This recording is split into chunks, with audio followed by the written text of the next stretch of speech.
7월 1일 월요일, 오늘의 말씀은 잠언 30장 18절부터 20절까지의 말씀입니다. 내가 심히 기이 여기고도 깨닫지 못하는 것 서너 수 있나니 곧 공중에 날아다니는 독수리의 자치와 반석 위로 기어다니는 뱀의 자치와 바다로 지나다니는 배의 자치와 남자가 여자와 함께한 자취며 음녀의 자치도 그러하니라. 그가 먹고 그의 입을 씻음같이 말하기를 내가 악을 행하지 아니하였다 하느니라. 아멘. 네, 샬롬. 오늘도 말씀 앞에 나오신 여러분을 축복합니다. 여러분들은 인생에서 좀 신기하다고 여겨지는 것들이 있으신가요? 저는 늘 신기한 것이 비행기입니다. 비행기 조종사들에게는 하늘의 길이 보이겠지만 그저 비행기를 타는 사람으로서 도대체 땅처럼 도로가 그려져 있는 것이 아닌데 어떻게 하늘에 저렇게 일정하게 달릴 수 있을까가 늘 저는 궁금하고 신기한 것 같습니다. 오늘 잠언의 저자도 18절에서 자신이 기이하게 여기며 도무지 그 비밀을 깨닫지 못한 것들에 대해서 우리에게 말해주고 있는데요. 주로 자연에서 느꼈던 기이함과 또 인간의 모습 속에서 느낀 세네 가지의 또 기이함에 대해서 말해주고 있습니다. 먼저 19절은 하늘, 땅, 바다에서 느낀 기이함을 말해주고 있습니다. 하늘에서 기이하게 느낀 것은 바로 독수리의 자취입니다. 모든 새가 그렇듯 우리가 독수리의 모습은 볼 수 있지만 독수리의 어떤 나는 방향과 목적지까지는 알 수가 없어요. 독수리뿐만 아니라 모든 새들, 특히나 참새가 눈에 잘 보이는데 참새만 보더라도 그 어느 방향으로 날아갈지를 종잡을 수가 없는 것 같습니다. 또 땅을 기어다니는 뱀은 어떻습니까? 뱀은 일단 소리가 나지 않죠. 그리고 배로 기어다녀서 또 그 흔적을 잘 남기지 않습니다. 그래서 뱀이 어디로 갔는지 또 어디에 있는지에 대해서 우리가 아는 것도 참 어려운 것 같습니다. 또 바다를 달리는 배는 어떻습니까? 제가 비행기가 신기하다고 느낀 것처럼 배 역시 바다의 길이 그려진 것도 아닌데 정해진 길을 따라 달려갑니다. 참 신기한 일이죠. 그리고 나서 무엇을 말하냐면 남녀의 자취를 말해요. 한 남자와 한 여자가 만나서 사랑을 하고 가정을 이루고 아이를 낳는 그 모든 가정들이 너무 신비롭다는 것입니다. 저도 결혼을 했지만 정말 그런 것 같아요. 서로를 몰랐던 남녀가 만나서 사랑에 빠지는 것도 어떠한 논리로도 설명할 수 없는 어려운 일이고 또 결혼 생활 역시 신비함의 연속인 것 같습니다.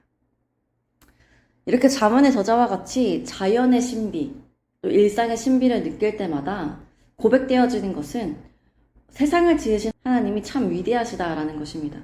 우리는 볼 수 없는 하늘의 길과 바다의 길, 또 독수리의 자취와 뱀의 흔적을 아시는 하나님, 또 우리의 만남을 계획하시고 우리도 알 수 없는 인생을 이끌어 가시는 하나님.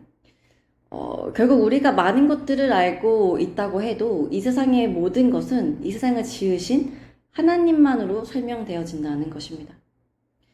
그런데 20절을 보니 갑자기 음녀의 이야기가 나옵니다. 음녀 역시 설명할 수 없고 저자가 기이하다고 여기는 모습을 보여주고 있는데요. 바로 음녀가 먹고 그의 입을 씻음같이 말하기를 내가 악을 행하지 아니하였다 하느니라 라는 말씀입니다. 앞서 19절에서 하나님의 기이한 섭리 아래 남녀의 만남을 말했다면 20절은 하나님의 섭리에서 벗어난 음행에 대해 말하고 있는 것입니다. 20절의 말씀은 음녀의 성행위에 대한 완곡한 표현인데요. 음행을 하고서도 마치 음식을 먹고 입을 씻은 것 같이 자신의 죄를 감추는 모습을 보여주고 있다고 할 수 있습니다. 이 또한 겉으로 볼 때는 우리가 알 수 없죠. 그 사람이 음행을 했는지, 그 사람이 정결하게 꾸민, 또 거룩하게 포장한 그 모습 속에서는 그 사람의 어떤 악행을 우리가 볼 수 없습니다. 이 또한 하나님만이 판단하실 수 있는 일인 거죠.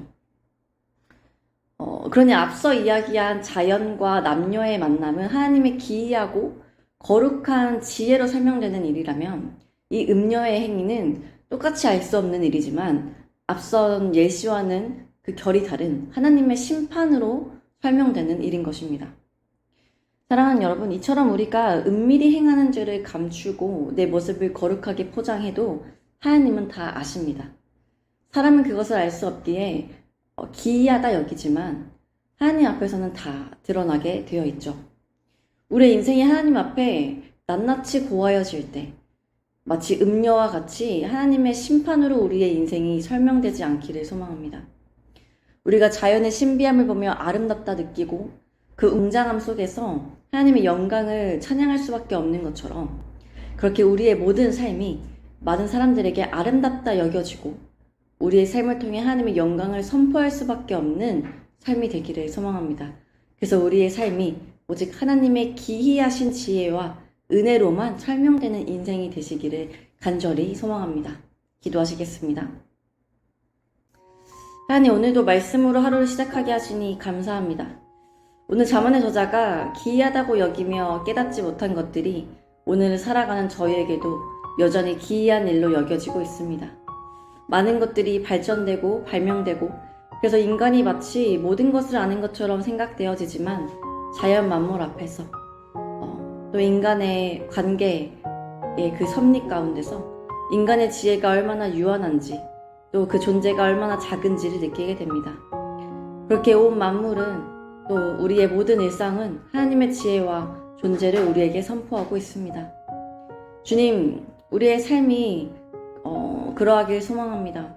음료와 같이 우리의 존재가 심판으로 설명되어지는 존재가 아니라 우리가 살아가는 모든 날들과 발자취에서 하나님의 영광이 드러나길 소망합니다. 세상이 우리를 볼 때 참 기이하다고 그들의 생각으로는 도무지 깨달을 수 없다고 고백할 수밖에 없는 우리의 삶의 모습과 방식을 통해 결국 그들의 입술에서 하나님만이 하신 일이라고 선포되기를 소망합니다. 우리의 인생이 그렇게 하나님만으로 설명되는 인생 되게 하여 주옵소서. 오늘 하루도 우리의 지혜와 우리의 경험이 아닌 오직 하나님만으로 살아가는 하루가 되기를 소망하며 예수님의 이름으로 기도드립니다. 아멘.